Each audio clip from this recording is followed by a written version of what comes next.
There's something I call the natural high. It's not about happiness or anything emotional, it's purely functional, operational. It's about performance. You know those days when you wake up with a sense of readiness?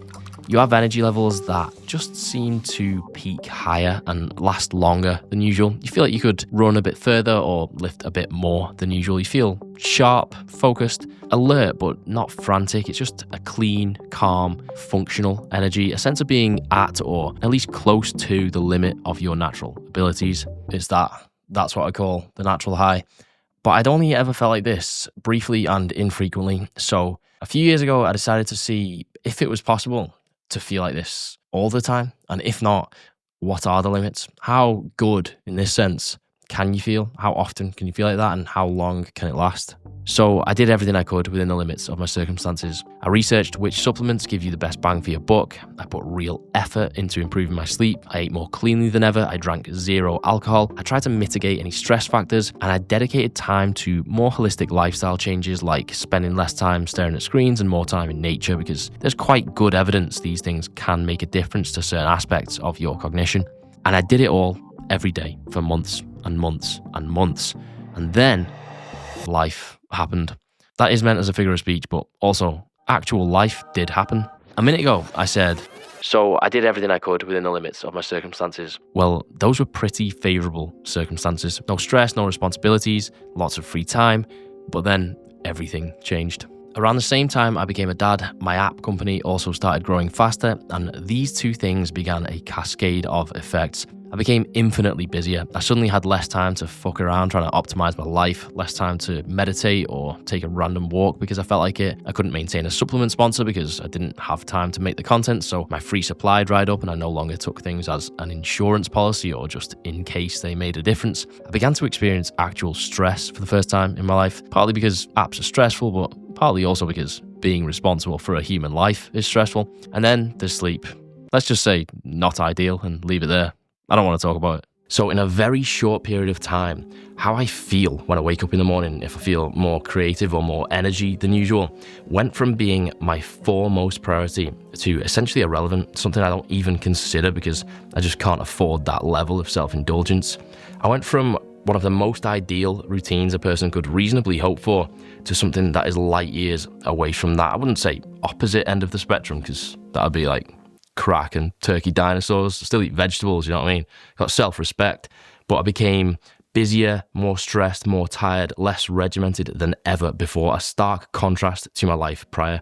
And I want to tell you about how this all affected me, how I felt after spending over a year chasing the natural high, what happened to me after quickly going from that lifestyle of prioritizing health optimization to one where I'm really just covering the absolute basics. And I'm going to tell you about the actual things that made the biggest difference to how I feel on a day-to-day level. There's a little bit of nuance here, so please bear with me. I'll try to be as concise as possible.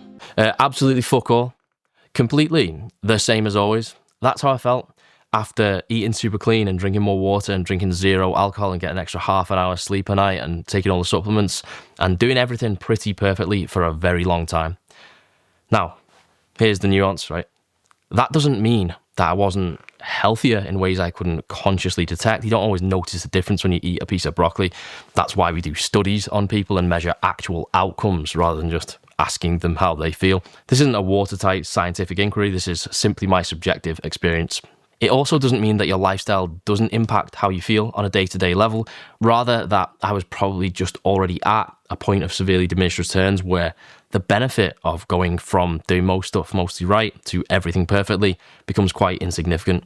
I do expect that if you were starting from a very low baseline, you weren't covering the basics of sleep, diet, nutrition, mental well-being, you would experience quite a significant noticeable difference, even with just the smallest lifestyle changes.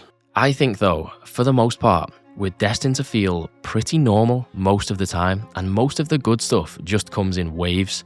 Good lifestyle choices can make the peaks higher and the troughs shallower to an extent, but there will always be peaks and troughs. This feels obvious with something like energy levels because you literally feel it, but it's true for your creativity and other cognitive abilities. To some degree, it's true of your mood. It's a feature of being human. You expend, then recover, you ebb and flow. You can't naturally maintain any level of high performance indefinitely. You can bring up your average, but for most of us, that average, even at its highest maintainable level, is fairly unremarkable. And the idea of some kind of edge, physical or mental, the idea of the optimized man, if you will, is purely a marketing tactic, just an illusion that entire industries rely upon. I think feeling like operating and functioning like a normal human with the odd glimpse of the natural high is all we have and all anyone has ever had. The idea that there's another level you can unlock, that almost creates an imaginary barrier because people think they need to get there before they'll be capable of getting what they want out of life. Like they need to squeeze out every last morsel of efficiency from their mind and body before they can do what they want to do. But the way I see it, the challenge really, at least for me, as an individual who feels really quite average in most respects, is what are you going to do with normal? How will you use it? Not how extraordinary can you feel, but how much extra can you do with ordinary? Given roughly the same tools as everyone else, what will you do with them? Of course, there's variance in ability, but assuming that I'm a pretty average person, speaking to mostly average people, how best can you apply your average abilities to obtain a better result?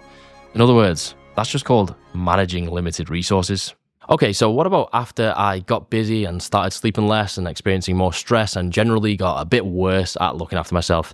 Did I also just feel basically the same? Nope. I felt worse, definitely worse. Tired, that's the main thing. It's the only thing, really. I felt more tired for the first 20 minutes and the last hour of the day, and I look more tired. That's what happens when you get less sleep, but that's really the only thing that I noticed, which makes sense because I think it was only really sleep that fell below what I'd call a satisfactory level. My diet was still pretty clean, definitely started drinking more wine than before, but not a lot of wine. I mean, what counts as a lot? Someone let me know. I was exercising less than before, but still a lot.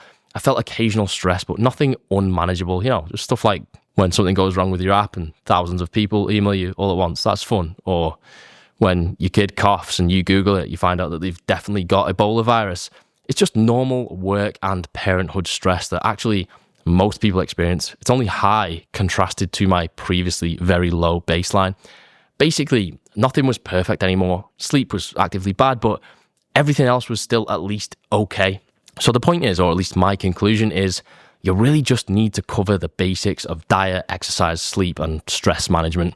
Going below the minimum thresholds on those things will be fucking detrimental, but going further and further above won't lead to endless incremental improvements in how you feel or function. You max out pretty fast once you're feeling decent.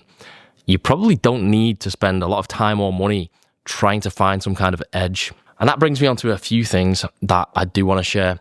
Really, the only things that I feel have actually been genuinely significant in changing how I feel and operate on a day-to-day basis, and that have gotten me closer to the natural high, if you want to put it that way. Because we live in weird times, right? People say things because they get likes or because they're selling something or because they're a bit lost in life and decided to join a weird health cult. And it's hard to know what to take seriously. So listen, I'm not selling any of these things. I'm not recommending them because that'll make me seem cool. Not that I don't have a desire to seem cool, I'll just forego that temporarily. These things are unglamorous, but beyond the basics of diet and exercise, they're the only things that actually made a real difference to me. Limiting my caffeine intake changed my life. I almost want to say it saved my life. That's dramatic, but it at least saved my quality of life. Because the thing about having too much caffeine is you don't really notice it happening. You build up a tolerance to the positive effects, and if you don't feel those anymore, you think you're not really experiencing any of the negative effects either, but they are under the surface, quietly fucking you, affecting your concentration, disturbing your sleep, increasing your anxiety, and dysregulating your energy levels.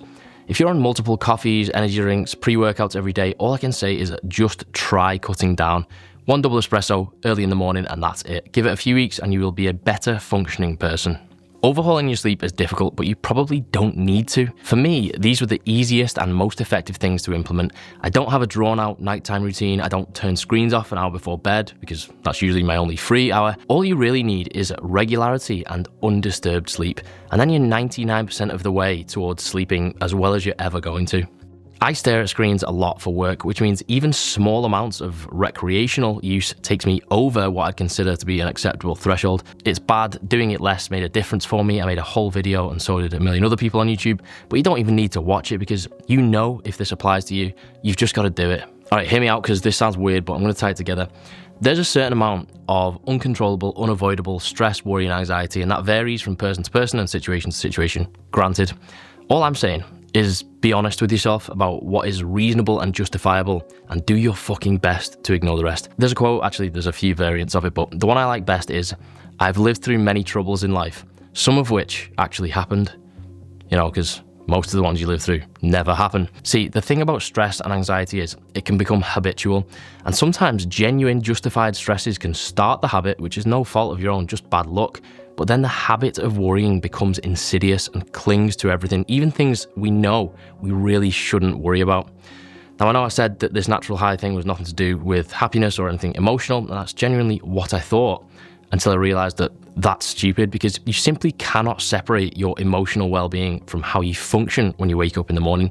You can do better work and better workouts when you're happier, less stressed, and you don't think the one thing you cherish most in this life has the Ebola virus. One thing I've noticed is that I've probably experienced this natural high more, like literally felt like I have more energy and can focus better, and I'm genuinely a more capable person at times when I've been happier, more content, more engaged with what I'm doing, even if those times are when everything else, sleep, diet, alcohol intake, have been worse. So sadly, this one isn't easy, because thinking is a habit, and to develop a good habit, you have to practice, but to develop a bad habit, all you have to do is succumb to a basic urge once or twice, but it's worth some effort. I think all those things are worth some effort. Anyway, that's a snippet of my experience as a human. Hope it was helpful. Bye. They see me rolling, they hating.